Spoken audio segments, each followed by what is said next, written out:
Baik, Assalamualaikum warahmatullahi wabarakatuh. Perkenalkan, nama saya Tatia Usna dengan NIM 259.188 dari Prodi Manajemen. Baiklah, pada kesempatan kali ini saya akan menjelaskan mengenai bagaimana cara mengolah data menggunakan teknik analisis regresi logistik. Nah, seperti kita ketahui bahwasannya teknik analisis regresi logistik itu ada dua. Yang pertama itu ada binary logistic regression atau regresi logistik biner, di mana teknik ini digunakan ketika hanya ada dua kemungkinan variabel dependent. Yang kedua, multinomial logistic regression atau regresi logistik multinomial, di mana teknik ini digunakan ketika variabel dependent itu terdapat lebih dari dua. Nah, pada video kali ini atau pada pembahasan kali ini, saya akan menjelaskan mengenai teknik yang pertama, yaitu teknik regresi logistik biner. Baiklah, langsung saja untuk pembahasannya. Pertama, saya akan men-share screen terlebih dahulu. Nah, di sini sudah ditampilkan yaitu data-data yang akan diolah ke dalam SPSS. Nah, di sini kategori itu ada X1, X2, dan juga ada Y. Nah, sebelum dimasukkan ke dalam aplikasi SPSS, maka kita perlu untuk mengcopy data yang sudah disediakan ini ke dalam SPSS.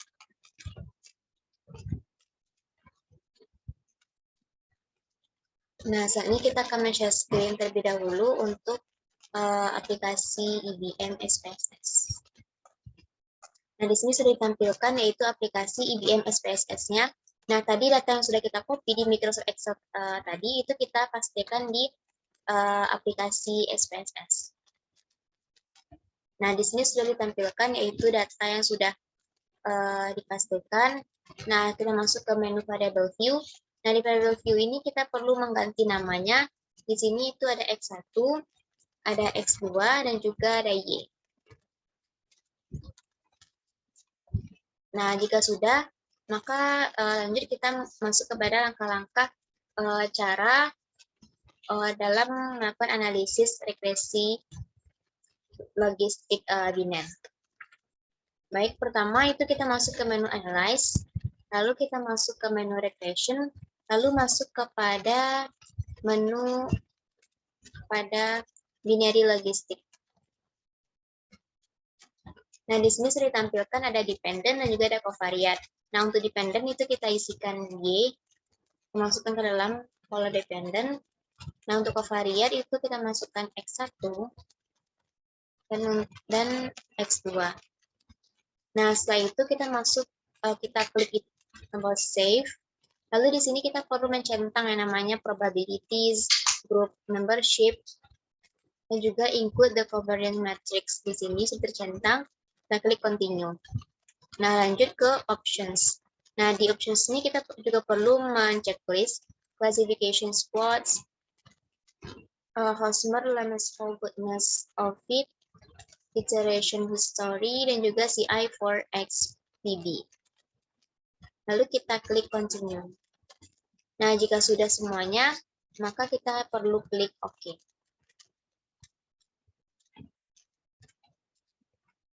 Nah,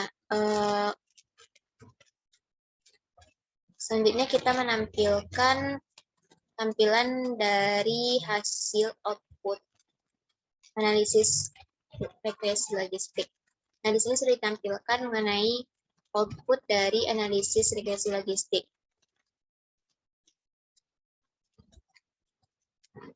Di mana di sini. Nah, pada hasil output ini kita perlu melakukan uji kelayakan model regresi. Di mana yang pertama yang perlu kita uji itu ada Hosmer dan Lemesful test.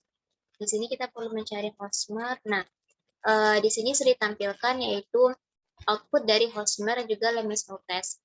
Nah, untuk uji hipotesisnya itu sendiri, untuk H0 itu modelnya itu sesuai dengan data, untuk H1 itu modelnya tidak sesuai dengan data. Nah, dari kritisnya itu H0 akan ditolak jika signya itu kurang dari 0,05. Nah, di sini ditampilkan bahwasannya untuk Hosmer dan Lemesful test-nya itu signya itu 0,063. Nah, ini mengartikan bahwasannya sig 0,063 itu besar dari 0,05, sehingga H0-nya diterima dan H1-nya itu ditolak. Maka kesimpulannya yaitu modelnya itu sesuai dengan data. Yang kedua yaitu uji overall. Nah, untuk uji overall ini kita perlu melihat dari output yaitu omnibus test of model coefficients, di mana di sini ditampilkan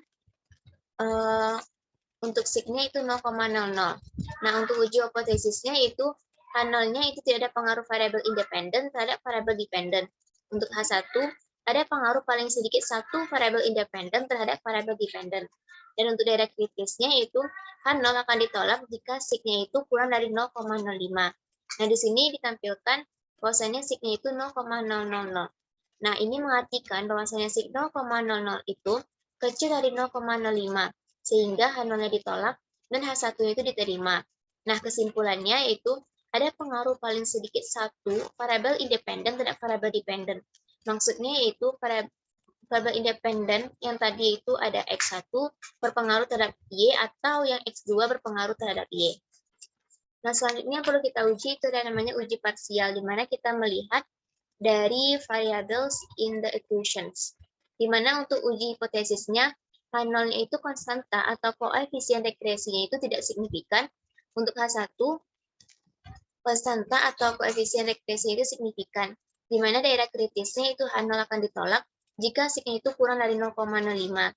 Nah, di sini dapat kita lihat bahwasannya untuk yang X1,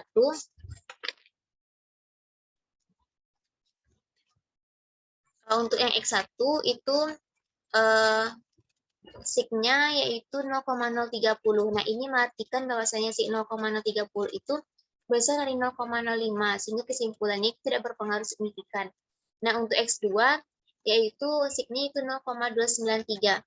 Nah, ini mengartikan bahwasanya sig 0,293 itu besar dari 0,05, sehingga kesimpulan itu tidak berpengaruh signifikan. Nah, yang terakhir itu adalah konstan, di mana signya itu 0,002. Nah, ini artinya bahwasanya sig 0,002 itu kecil dari 0,05, sehingga kesimpulan itu berpengaruh signifikan. Nah, selanjutnya kita juga perlu menentukan yang namanya koefisien determinasi, di mana ini dapat dilihat dari outputnya itu model summary. Nah, di sini yaitu ini model summary ini maksudnya itulah variabel independen itu mampu menjelaskan variabel dependen sebesar, yaitu di sini dituliskan, di sini didapatkan yaitu 0,292, di mana jika kita kalikan dengan 100, maka dapatkan 29,2%.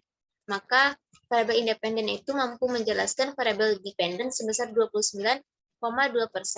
Nah, sisanya itu dipengaruhi oleh variabel lain sebesar 100% dikurang 29,2%, maka didapatkan 70,8%. Nah, selanjutnya itu klasifikasi tabel. Nah, di sini kita dapat lihat dari classification table.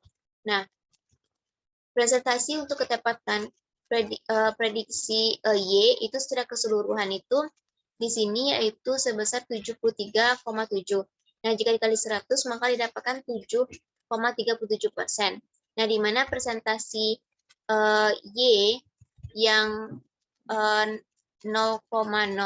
yang 0 itu presentasinya itu sebesar 74,4 dikali 100 maka didapatkan 7,44%. Dan yang tidak dapat diprediksi dari kategori Y yang 0 ini yaitu sebesar 92,56%.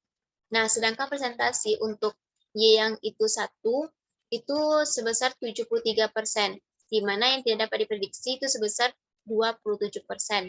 Nah, selanjutnya yaitu model logistik. Nah, model logistik ini menggunakan rumusnya itu ada logis nx sama dengan nx dibagi 1 dikurang nx sama dengan beta 0 ditambah beta 1 dikali x1 ditambah beta 2 kali x2. Di mana di sini kita dapat lihat bahwasannya untuk beta 0 itu merupakan nilai dari konstannya yaitu ada min 1,196. Nah, ditambah dengan beta 0-nya beta 1-nya yaitu di sini x1 yaitu 1,535 dikali x1 ditambah dengan beta 2-nya itu nilai dari x2-nya yaitu 0,746 x2. Nah, itulah kesimpulan. Nah, itulah bagaimana cara membaca data yang sudah diolah dari menggunakan teknik analisis regresi logistik biner. Nah, saya Tatia Usna, saya akhiri, mohon maaf bila ada kesalahan. Terima kasih. Assalamualaikum warahmatullahi wabarakatuh.